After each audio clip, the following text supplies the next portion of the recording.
دوستو، جیسا کہ آپ جانتے ہیں کہ اسلامی تاریخ بہت سے بہادروں، جنگجوؤں اور سپہ سالاروں سے بھری پڑی ہے کہ جنہوں نے اسلام کی خاطر اپنا سب کچھ قربان کر دیا۔ ایسے سربکف مجاہدین کی تعداد 100 میں نہیں، ہزاروں میں نہیں، لاکھوں میں نہیں، بلکہ کروڑوں میں تھی۔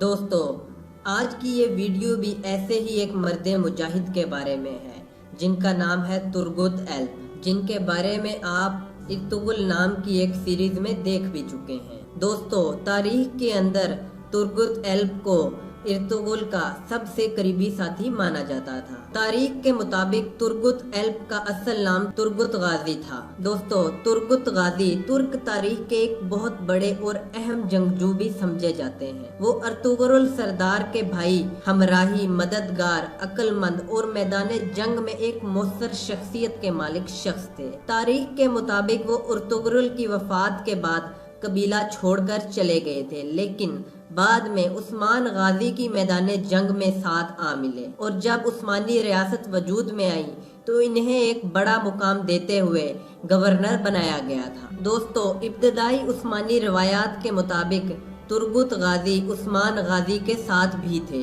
اور یار حصار قلعہ کی فتح میں باقاعدہ طور پر جنگ میں حصہ بھی لیا تھا۔ اس کے بعد انہیں انیگول کی فتح کا ہدف ملا۔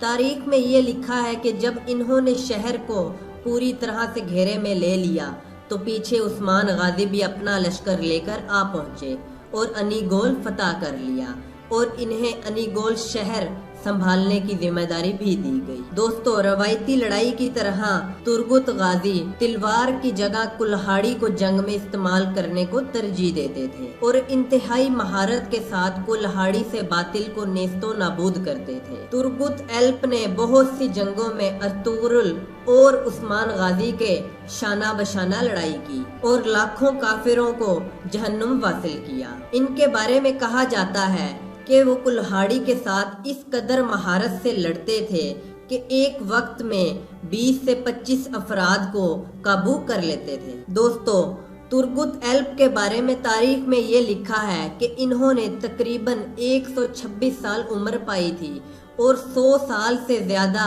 عرصے تک انہوں نے جہاد کیا اور سینکڑوں جنگوں میں لڑے۔